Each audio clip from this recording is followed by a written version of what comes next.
Hello guys, welcome back to the class. যেখান থেকে ভার্বটা শেষ করেছিলাম সেইখানেই আজকে ভার্বটা স্টার্ট করব। সেটা হলো আগের দিন তোমাদের আমি ভার্বটা বুঝিয়েছিলাম, যদি না দেখে থাকো একবার সেখানে দেখে নিতে পারো। তো এই যে ভার্বের যে ছকটা আমি করিয়েছিলাম সেখানে প্রিন্সিপাল ভার্বের যে ভাগগুলো ছিল transitive, intransitive, strong, weak, state, event, আচ্ছা রেগুলার, ইররেগুলার, সাবজাংটিভ, কজভেটিভ যে ভার্বগুলো ছিল তার এই ইনট্রানজিটিভ আর ট্রানজিটিভ নিয়ে পুরো আজকে ডিটেলস আলোচনা হবে। তার আগে গুরুত্বপূর্ণ কয়েকটা কথা বলে রাখি। আমরা যখন সেন্টেন্স করেছিলাম, সেন্টেন্স ভিডিওতে দেখেছিলাম যে সেন্টেন্স কাকে বলে। সেন্টেন্স হলো কতগুলো ওয়ার্ড পাশাপাশি বসালে, অর্থপূর্ণভাবে বসালেই সেটা একটা মিনিংফুলি আইডিয়াকে এক্সপ্রেস করে, সেটাই সেন্টেন্স হয়ে যায়।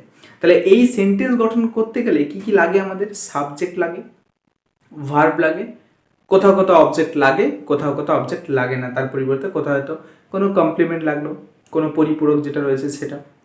তো এখানেও কিন্তু আমি এরকম 4টা সেন্টেন্স দিয়েছি। আর এই ট্রানজিটিভ ইনট্রানজিটিভটা খুবই একটা ইন্টারেস্টিং এবং খুবই কনসেপ্টে ক্লিয়ার রাখা দরকার ট্রানজিটিভ বা ইনট্রানজিটিভে, না হলে কিন্তু খুবই গুলিয়ে যায়, এগুলো খুবই প্রবলেম সৃষ্টি করে। কেমন বলে দিই, এই যে সেন্টেন্সগুলো আমি লিখেছি এই সেন্টেন্সের মধ্যে দুটো রয়েছে ট্রানজিটিভ ভার্ব আর দুটো রয়েছে ইনট্রানজিটিভ ভার্ব। তাহলে সেন্টেন্সগুলো দেখে তো প্রত্যেকটাই পূর্ণাঙ্গ সেন্টেন্সই মনে হচ্ছে, প্রত্যেকটাই পূর্ণ অর্থই প্রকাশ করছে, পুরো অর্থটাকেই প্রকাশ করছে। তবুও কিন্তু এটা একটা ট্রানজিটিভ হবে, একটা ইনট্রানজিটিভ হবে। এবার বলে রাখি যে ট্রানজিটিভ ভার্ব কাকে বলে। ট্রানজিটিভ ভার্ব হলো সেই ভার্বগুলো যে ভার্বগুলোতে অবজেক্টের অবশ্যই প্রয়োজন হয়। যেমন প্রথমে সেন্টেন্সটা কি দেওয়া আছে? The man kill a snake, লোকটি একটি সাপকে মারলো।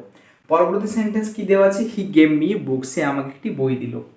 তাহলে এখানে আমি এই স্নেকটাকে তো বাদ দিতে পারি, এই স্নেকটাকে হয়তো ধরলাম না, ঠিক আছে, এই স্নেকটা আমি কেটে দিলাম। সেন্টেন্সটি কি দাঁড়াচ্ছে? দ্য ম্যান কিল্ড, লোকটি মারলো। এবারে একটা সেন্টেন্সের কিন্তু ভাবটা পুরোপুরি প্রকাশ হলো না, পুরো মিনিংটা আইডিয়াটা এলো না যে দ্য ম্যান কিল্ড, কি মারলো, কাকে মারলো, এটা কিন্তু নেই। তাহলে ওইটাকে প্রয়োজন হচ্ছে, একটা অবজেক্টকে অবশ্যই প্রয়োজন হচ্ছে। তাহলে যেটার অবজেক্টের প্রয়োজন হয়, অর্থাৎ যে ভার্বটার প্রকাশের জন্য, ভার্বটাকে প্রকাশের জন্য অবজেক্টের প্রয়োজন হয়, সেটা হলো ট্রানজিটিভ ভার্ব। আর যেটা অবজেক্টের প্রয়োজন হয় না ভাবটা প্রকাশের জন্য, সেটা ইনট্রানজিটিভ। দেখতে পাচ্ছ দ্য বার্ডস ফ্লাই, এই ইন দ্য স্কাইটা কিন্তু এখানে অবজেক্ট নয়, এটা কিন্তু অবজেক্ট নয়, ঠিক আছে। ইন দ্য স্কাইটা কি জাস্ট হিসেবে এক্সট্রা অংশ হিসেবে সেন্টেন্সে ব্যবহৃত হয়, যেগুলো বাড়তি অংশ। তাহলে বার্ডস ফ্লাই এটা ইজিলি বোঝা যাচ্ছে পাখিগুলি ওড়ে, বাস এটার কমপ্লিট সেন্স। আবার এখানে দেওয়া আছে ইন দ্য স্কাই, কোথায় ওড়ে? আকাশে ওড়ে। এটা পুরো সেন্সটা কমপ্লিট, কিন্তু এখানে কোনো অবজেক্ট কিন্তু আসছে না। আবার দ্য গার্ল লাভস লাউডলি, এই লাউডলি কিন্তু এখানে অবজেক্ট নয়, এটা হচ্ছে অ্যাডভার্ব, এক্সট্রা অংশ হিসেবে ইউজ হয়েছে সেন্টেন্সে। তাহলে দ্য গার্ল লাভস, মেয়েটি হাসে, তাহলে সেন্টেন্সটা কমপ্লিট। ছেলেরা খেলে, তারা যায়। এই যে ব্যাপারটা, অর্থাৎ যেখানে অবজেক্ট আমাদের ইউজ করতে হচ্ছে ভার্বটাকে প্রকাশের জন্য, আবার কোনো কোনো জায়গায় অবজেক্টকে ইউজ করতে হচ্ছে না, যেগুলোতে অবজেক্ট লাগছে ভার্বের পরে সেটাকে বলছি আমরা ট্রানজিটিভ ভার্ব, আর যেটাকে অবজেক্ট লাগছে না সেটা বলছি আমরা ইনট্রানজিটিভ ভার্ব। এখন মজাদার বিষয় এটা যে একটা সেন্টেন্সের মধ্যে অবজেক্ট যে রয়েছে সেটা বুঝবো কি করে? এই যে সেন্টেন্সটা আমি এখানে এ স্নেক লিখে দিয়েছিলাম, খুব ছোট সেন্টেন্স, তাই মনে হলো যে ঠিক আছে এ স্নেকটা এখানে অবজেক্ট হবে ইজিলি, কিন্তু এখানে তো আমার কোনো অবজেক্ট নেই, তাহলে আমি বুঝবো কি করে? আমার কি করতে হবে? একটা ছোট্ট ফর্মুলা, ভার্বকে হোয়াট কিংবা হুম দিয়ে প্রশ্ন করলে যে উত্তর পাবে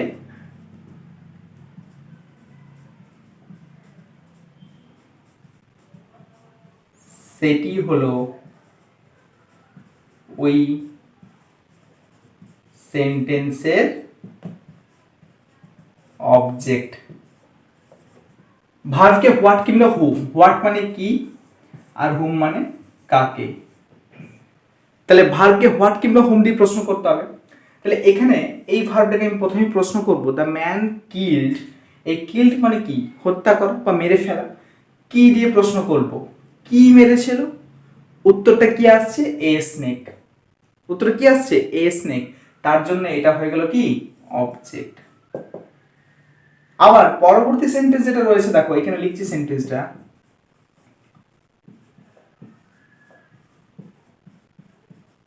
হি গেভ মি এ বুক, এখানে মেন ভার্ব কোনটা? তাহলে এখানে হি গেভ মি এ বুক, এখানে মেন ভার্ব কোনটা? গেভ। দিয়েছিল, গেভ মানে কি? দিয়েছিল, সে আমাকে একটা বই দিয়েছিল। এবার আমি প্রশ্ন করছি কি দিয়েছিল? অ্যান্সার কি আসছে? এ বুক। এই বুকটা হচ্ছে অ্যান্সার। তাহলে এটা হলো অবজেক্ট। এবারে দেখা গেল যে এইটা পড়ে রয়েছে, তাহলে আবার হুম দিয়ে প্রশ্ন করি। কাকে দিয়েছিল? হুম মানে কি? কাকে দিয়েছিল? আমাকে দিয়েছিল। মি মানে আমাকে। তাহলে এটাও অবজেক্ট। তাহলে একটা সেন্টেন্সে ডবল অবজেক্ট কি করে হতে পারে? হ্যাঁ, হতেই পারে। একটা সেন্টেন্সে এক বা একাধিক অবজেক্ট থাকতেই পারে। তাহলে দুটো অবজেক্টকে করব কিভাবে, বলবো কিভাবে? এই হোয়াট দিয়ে প্রশ্ন করে যে অ্যান্সারটা পাবো সেটাকে বলবো আমরা ডাইরেক্ট অবজেক্ট। আর হুম দিয়ে প্রশ্ন করে যে অ্যান্সারটা আমরা পাবো সেটাকে বলবো আমরা ইনডাইরেক্ট অবজেক্ট। হোয়াট সরাসরি ফার্স্ট প্রশ্ন করছে, এই জন্য এটা হয়ে যাচ্ছে ডাইরেক্ট অবজেক্ট। কি দিয়েছিল? একটি বই দিয়েছিল। কাকে দিয়েছিল? এটা ইনডাইরেক্টলি বলছে। কাকে দিয়েছিল? আমাকে দিয়েছিল, এই জন্য এটা ইনডাইরেক্ট অবজেক্ট। তাহলে হোয়াট দিয়ে প্রশ্ন করে যে অ্যান্সার পেলাম, মেন ভার্বকে, অবশ্যই মেন ভার্বকে, এটা ভুলে গেলে চলবে না, কনসেপ্টটা ক্লিয়ার করতে হবে। মেন ভার্বকে হোয়াট দিয়ে প্রশ্ন করলে যে অ্যান্সারটা হবে সেটা হলো ডাইরেক্ট অবজেক্ট, আর মেন ভার্বকে হুম দিয়ে প্রশ্ন করলে যে অ্যান্সারটা হবে সেটা হচ্ছে ইনডাইরেক্ট অবজেক্ট। এরপরে কিন্তু আমাদের এই ট্রানজিটিভ ইনট্রানজিটিভ ভার্ব ধরাটা খুবই ইজি হয়ে যাবে, একদম ইজি হয়ে যাবে যে কোনটা ট্রানজিটিভ কোনটা ইনট্রানজিটিভ। কারণ আমাদেরকে মেন ভার্বকে এই হোয়াট কিংবা হুম দিয়ে প্রশ্ন করলে যদি আমি পেয়ে যাই অবজেক্ট তাহলে ভালো। আর যদি কোনো সেন্টেন্সে হয়তো অবজেক্ট পেলাম না, যেমন এই সেন্টেন্সটা, এখানে কি করতে হবে? দ্য বার্ডস ফ্লাই, ওড়ে।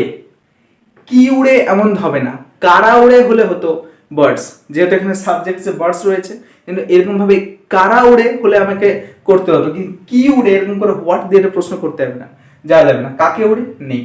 লাভস, লাভস মানে কি? হাসে। কি হাসে? কি তো হাসে না, কে হাসে হতো, তাহলে গার্লস হতো। তাহলে এখানে কিন্তু কোনো রকম অবজেক্ট কিন্তু নেই। এই ধরনের অনেক ধরনের সেন্টেন্স হবে যে সেন্টেন্সগুলো তোমরা অফেন কনফিউজ হয়ে যাবে যে এখানে অবজেক্ট আছে না নেই। আমরা মনে করি যে এই পরবর্তী সাবজেক্ট প্রেডিকেটের ধারণায় আমরা মনে করি যে এইটা হয়তো সাবজেক্ট, এইটা ভার্ব, আর বাকিটা হয়তো অবজেক্ট, কিন্তু বিষয়টা এরকম নয়। অবজেক্ট কোনটা? যদি মেন ভার্বকে হোয়াট কিংবা হুম দিয়ে প্রশ্ন করে অ্যান্সার পাওয়া যায় তাহলেই সেন্টেন্সে অবজেক্ট আছে, আদারওয়াইজ কিন্তু সেন্টেন্সে অবজেক্ট নেই। তাহলে ট্রানজিটিভ ভার্ব কাকে বলে? যদি যে ভার্বের অর্থটাকে প্রকাশ করতে গেলে, মানে সেন্টেন্সটার যে ভার্ব সেই অর্থটা যদি প্রকাশ করতে হয় তাহলে অবশ্যই একটা অবজেক্ট লাগবে, এবং যদি সেখানে অবজেক্ট থাকে তাহলেই সেটা ট্রানজিটিভ ভার্ব। আর যেখানে অবজেক্ট থাকবে না, অর্থাৎ ভার্বটার অর্থটা প্রকাশ করতে গেলে অবজেক্টের কোনো প্রয়োজন নেই, সেটা হলো ইনট্রানজিটিভ ভার্ব। তাহলে ট্রানজিটিভ আর ইনট্রানজিটিভের ডিফারেন্সটা বোঝা গেল। এইটা হচ্ছে গুরুত্বপূর্ণ, এই সাবজেক্ট আর অবজেক্ট। আজকে আমি অবজেক্টটা বললাম, আর সাবজেক্ট কি করে বের করবো সেটাও একটু বলে দিচ্ছি ফর্মুলাটা। দেখো, এইখানে ভার্বকে, প্রশ্নটা কিন্তু মেন ভার্বকেই করতে হবে। এই জন্যই ভার্ব এত গুরুত্বপূর্ণ যে একটা সেন্টেন্সের সাবজেক্ট আর অবজেক্টকেও কিন্তু চিনতে সাহায্য করে, যেটা আমি আগের ভিডিওতে বলেছিলাম, না দেখে থাকলে অবশ্যই দেখে নেবে। তো মেন ভার্বকে প্রশ্নটা করতে হবে সাবজেক্ট, এই যে সাবজেক্টে বের করতে যাচ্ছি, আর অবজেক্টটা আমি অলরেডি বললাম অবজেক্টের বিষয়টা। তো সাবজেক্ট বের করতে গেলে কি করতে হবে? একটা সেন্টেন্সের মধ্যে সাবজেক্ট কি করে বুঝবো যে কোনটা সাবজেক্ট রয়েছে? হ্যাঁ, এটা দেখেই বোঝা যাচ্ছে দ্য বার্ডস এখানে সাবজেক্ট, এখানে সাবজেক্ট, দ্য ম্যান এখানে। কিন্তু এমন কিছু সেন্টেন্স হয় যেগুলো আমি ইন ফিউচার করাবো, এমন ধরনের কিছু সেন্টেন্স রয়েছে যেগুলোতে সাবজেক্টটা বের করা খুবই ডিফিকাল্ট। সেখানে বুঝবো কি করে কোনটা সাবজেক্ট হবে? তাহলে মেন ভার্বকে প্রশ্ন করতে হবে। সমস্ত কিছুই কিন্তু মেন ভার্বের উপর ডিপেন্ড করছে। মেন ভার্বকে কি দিয়ে প্রশ্ন করব? মেন ভার্বকে প্রশ্ন করব হু আর হুজ দিয়ে। হু মানে কি? কে, আর হুজ মানে কার। তাহলে সাবজেক্ট মেন ভার্বকে হু দিয়ে প্রশ্ন করলে যে অ্যান্সারটা পাবো, বা হুজ দিয়ে প্রশ্ন করলে যে অ্যান্সারটা পাবো, সেটাই হচ্ছে সাবজেক্ট। যেমন এইটাকে যদি আমি একটা এক্সাম্পল ধরি, কিল্ড, মেরেছিল। এই যে কে, হু মানে কি? কে, কে মেরেছিল? দ্য ম্যান, আসছে সাবজেক্ট, এটা সাবজেক্ট হচ্ছে। একদম ইজি পদ্ধতি, ইজি ফর্মুলা। এই আসছে অ্যান্সারটা, কে মেরেছিল? The man. এই যে দিয়েছিল, গেভ মি, কে দিয়েছিল? সে। বোঝা যাচ্ছে? তাহলে এইভাবে সাবজেক্টটাকে বের করতে হবে। আর অবজেক্টটাকে বের করতে গেলে কি করতে হবে? হোয়াট কিংবা হুম দিয়ে প্রশ্ন করতে হবে, কি বা কাকে। তাহলে এইটা হচ্ছে ট্রানজিটিভ আর ইন্ট্রানজিটিভ ভার্ব। সবচেয়ে গুরুত্বপূর্ণ হচ্ছে কিন্তু সাবজেক্ট আর অবজেক্টটাকে সেন্টেন্সের মধ্যে আইডেন্টিফাই করায়। একটা সেন্টেন্স গঠন করতে গেলে যেমন একটা সাবজেক্টের প্রয়োজন, ভার্বের প্রয়োজন, তেমনভাবে একটা সেন্টেন্সের মধ্য থেকে ট্রানজিটিভ ভার্ব না ইন্ট্রানজিটিভ ভার্ব, সেটা ভার্বকে চিহ্নিত করতে গেলে বা মনের ভাবটাকে প্রকাশ করতে গেলে সাবজেক্টটাকে লাগবে আর অবজেক্টটাকে অবশ্যই লাগবে। ইন ফিউচার আরও ভয়েস চেঞ্জ টাইপের যে গ্রামাটিক্যাল পোর্শনগুলো রয়েছে যেগুলো আমাদের খুবই ইম্পর্টেন্ট, সেগুলো করানোর জন্য কিন্তু এই অবজেক্টের খুবই ব্যবহারটা হয়ে থাকে। ঠিক আছে, তো এই জায়গাটা ভালো করে দেখবে। এই ভিডিওটা দেখার পরে পরবর্তী যে স্টেপের ভিডিওগুলো আসবে সেগুলো কিন্তু দেখবে।